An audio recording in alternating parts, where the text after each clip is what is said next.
gracias digamos, al apoyo y al acompañamiento que en su momento hizo la Defensoría del Pueblo, se exploró esta herramienta y a partir de ahí, digamos que se iniciaron todas las acciones legales, pero también políticas del pueblo indígena. Es decir, la acción de tutela fue el primer paso que dio el pueblo indígena para que se le garantizaran unos mínimos derechos.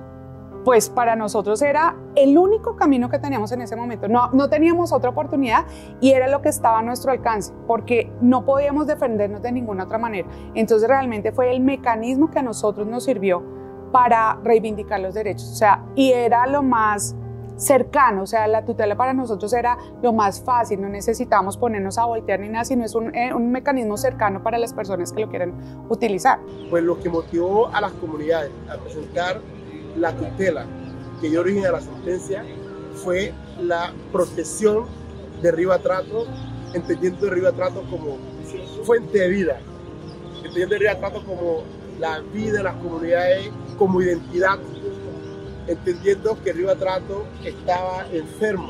Eso fue lo que motivó a las comunidades de presentar la tutela en defensa no solamente de los derechos nuestros, sino también del derecho de Río. Yo comencé a jugar a los 4 años gracias a mi hermano, porque el mejor amigo, el papá quería que su hijo jugara fútbol y mi hermano acompañó a su mejor amigo.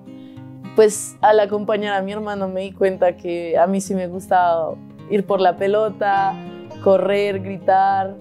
Entonces fue ahí donde mis papás se dieron cuenta de que pues de verdad me gustaba el fútbol. Y fue en un torneo en el colegio que hacen donde las niñas son porristas y los niños juegan fútbol. Y yo quería jugar, yo quería ser la capitana del equipo y quería jugar y quería hacer goles.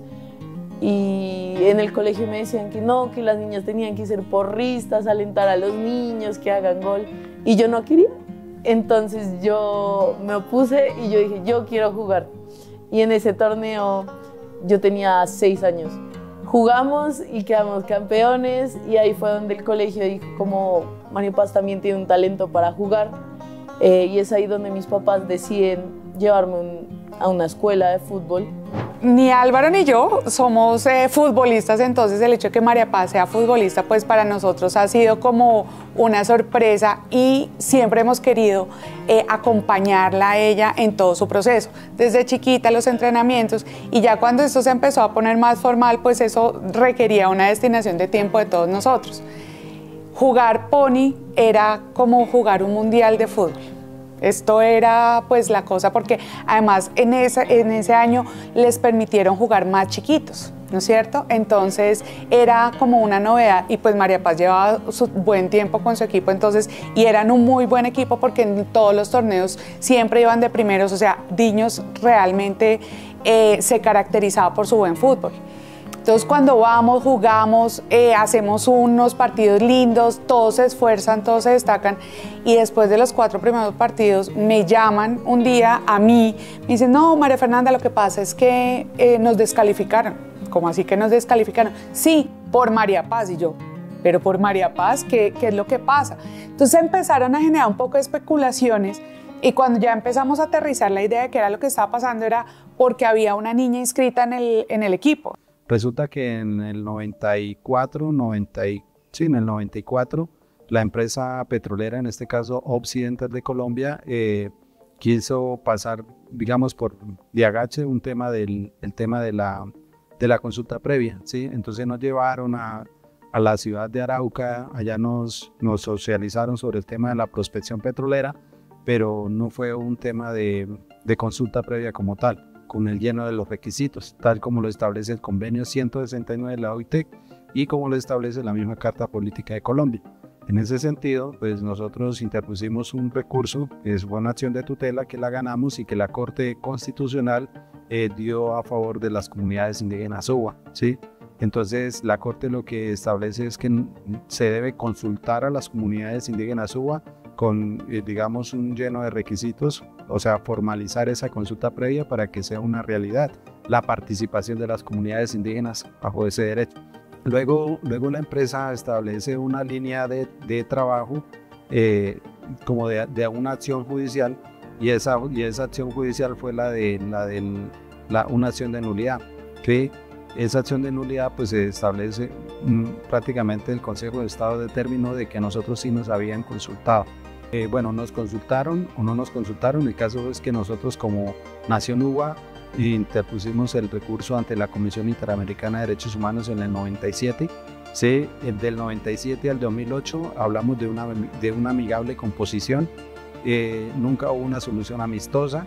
En el 2014 se reactiva el proceso.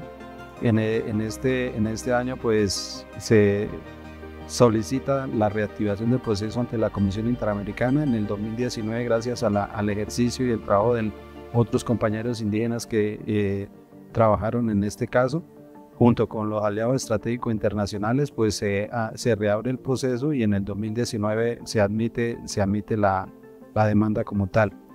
Del 2019 al 2021 pues pasa de la comisión a la Corte Interamericana de Derechos Humanos, y en el 2023 fue la audiencia. En el 2024 pues nos dan a nosotros la razón de que fallaron a favor de las comunidades indígenas UBA, la Corte Interamericana.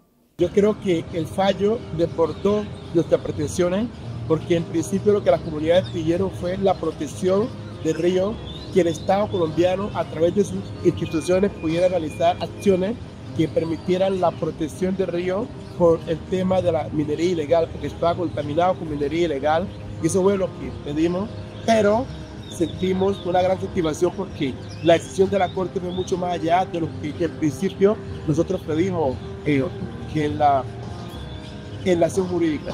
Cuando nos sentamos con el presidente me decía, pero señora, a ver, explíqueme qué es lo que usted quiere. Y yo, pues que mi hija juegue para lo que se preparó, para lo que se inscribió y para lo que no es claro. No, pero eso sí es no va a ser posible, no, más o menos nos dijeron. Y allá, para podernos defender, entonces era con la liga, con los abogados de la liga, y ellos eran los jueces y partes de todo eso. Entonces ahí es cuando nosotros empezamos a decir, bueno, queremos que María Paz sienta que no fue rollo de ella, porque finalmente nos inscribimos bien, que son los reglamentos los que están mal redactados, y que pues vamos a acompañarla hasta donde nos llegue el agua para que esto se pueda reivindicar. No nos imaginamos lo que venía de ahí para adelante. Entonces empezamos como a acompañarnos. Venga, ¿usted qué sabe? No, el mejor mecanismo es una tutela. Ah, bueno, entonces nos vamos a ir por una tutela. Nos acompañaron unos abogados y instauramos la tutela. Nosotros perdimos la tutela inicialmente. Entonces a nosotros nos empiezan a decir, es que usted perdió la tutela, y nosotros, pero es que no sabemos.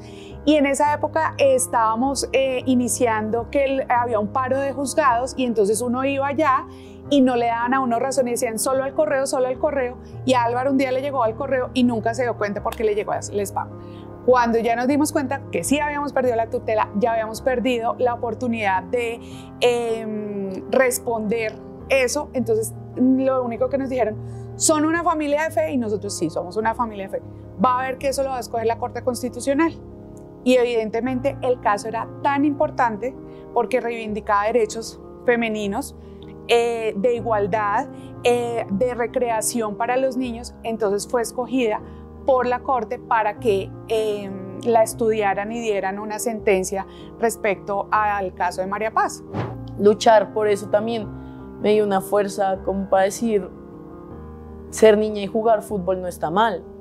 Entonces, al saber que la Corte Constitucional tomó el caso y que la dio a favor, fue como un respiro de decir, aún el sueño sigue en pie, porque aún puedo jugar, mis derechos siguen en pie, y sí se puede cumplir ese sueño de ser jugadora profesional, y de decirle a las niñas que también sufrieron por lo mismo o que pasaron por lo mismo, decirles, ustedes pelean y ustedes lo pueden lograr, ustedes sí tienen ese sueño en pie y tienen personas que apoyan ese sueño. Las comunidades nos sentimos felices, contentas y de alguna manera satisfechas de ver que el Estado colombiano, a través de sus instituciones, en este caso como la Corte Constitucional, hizo un buen ejercicio en defensa de la vida, en defensa del territorio, pero también en defensa de la fuente hídrica, que son identidad para nosotros, que son vidas para nosotros.